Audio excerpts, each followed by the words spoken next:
धर्म संसद में राष्ट्रपिता महात्मा गांधी को लेकर के अभद्र टिप्पणी करने वाले कालीचरण को आखिरकार गिरफ्तार कर लिया गया है। रायपुर पुलिस ने उसे मध्य प्रदेश से गिरफ्तार किया। छत्तीसगढ़ में महात्मा गांधी को गाली देने वाला ये नफरती संत बीजेपी शासित राज्य मध्य प्रदेश में शिवराज सरकार के राज्य में जाके छिपा बैठा था, क्योंकि बीजेपी शासित राज्यों के अलावा इस संत को कहीं और छिपने की शरण नहीं मिलती। क्योंकि कालीचरण का बयान वायरल होने के बाद छत्तीसगढ़ के मुख्यमंत्री भूपेश बघेल ने कालीचरण के खिलाफ कानूनी कार्रवाई का ऐलान कर दिया था। सीएम भूपेश बघेल ने कहा था कि जल्द ही कालीचरण के खिलाफ मुकदमा दर्ज कर कानूनी कार्रवाई सुनिश्चित की जाएगी। इसके अलावा महाराष्ट्र में भी इसके खिलाफ एफआईआर दर्ज कर ली गई थी और आज रायपुर पुलिस ने घुसकर उसे मध्य प्रदेश से खोज निकाला और सीधा गिरफ्तार किया। रायपुर पुलिस मध्य प्रदेश और महाराष्ट्र में कालीचरण की तलाश कर रही थी। वो रायपुर में हुए धर्म संसद के बाद से ही फरार चल रहा था, क्योंकि इस नफरती संत ने छत्तीसगढ़ में हुए धर्म संसद में महात्मा गांधी के हत्यारे नाथूराम गोडसे का मंच से महिमा मंडन किया था और महात्मा गांधी को भद्दी भद्दी गालियां दी थी। लेकिन धर्म संसद के मंच पर ही कई और साधुओं ने उस वक्त कालीचरण का खुलकर विरोध भी किया। लेकिन उसके बाद भी इस नफरती संत धर्म संसद के बाद भी कालीचरण ने एक वीडियो जारी करके कहा था कि उसे अपने बयान पर कोई पछतावा नहीं है। कालीचरण के खिलाफ छत्तीसगढ़ में तो एफआईआर दर्ज हुई ही थी। महाराष्ट्र सरकार के मंत्री जितेंद्र आव्हाड ने भी ठाणे में उसके खिलाफ मुकदमा दर्ज किया था।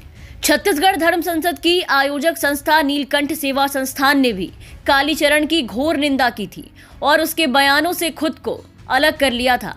कालीचरण मूल रूप से महाराष्ट्र का रहने वाला है और एफआईआर दर्ज होने के बाद से ही वो घर से फरार चल रहा था। कहीं छिपने की शरण ना मिलने के बाद वो सीधा बीजेपी शासित मध्य प्रदेश में आकर के छिपा बैठा था। छत्तीसगढ़ के मुख्यमंत्री भूपेश बघेल ने साफ कहा था कि कालीचरण को हर हालत में गिरफ्तार किया जाएगा। उसके बाद से ही पुलिस उसकी तलाश में कई जगहों पर छापेमारी कर रही थी और आज उसे रायपुर पुलिस ने मध्य प्रदेश से गिरफ्तार किया। लेकिन यही हरिद्वार में हुई धर्म संसद में मुसलमानों के खिलाफ जहरीली बयानबाजी करने वाले किसी भी शख्स की अभी तक गिरफ्तारी नहीं हुई। जितने भी गैर बीजेपी शासित राज्य हैं, छत्तीसगढ़ से लेकर के महाराष्ट्र तक, हर जगह ऐसे नफरत फैलाने वालों पर एक के बाद एक कार्रवाई हो रही है। इन्हें गिरफ्तार किया जा रहा है, इनकी खोजबीन की जा रही है। लेकिन वहीं दूसरी तरफ बीजेपी शासित राज्यों में ऐसे नफरतबाजों पर, जहर उगलने वालों पर कोई भी कार्रवाई नहीं हो रही। इन्हें खुला छोड़ा गया है। उल्टा इन्हें इन राज्यों में बीजेपी राज में ऐसा करने पर भरपूर संरक्षण मिल रहा है। इस वजह से उत्तराखंड पुलिस के साथ तमाम भाजपा शासित राज्यों के पुलिस और राज्य सरकारों के कामकाज को लेकर के भी अब तमाम गंभीर सवाल खड़े हो रहे हैं कि आखिर सरकार ऐसे लोगों को बढ़ावा क्यों दे रही है।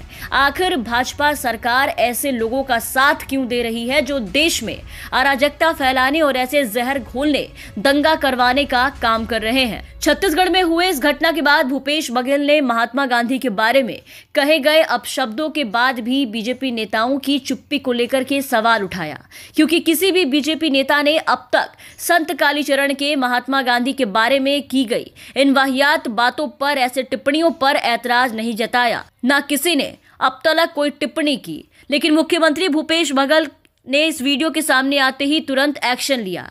भूपेश बघेल एक्शन में आए और आज संत कालीचरण को रायपुर पुलिस के द्वारा मध्य प्रदेश से गिरफ्तार किया गया। Bureau report, the VPN TV.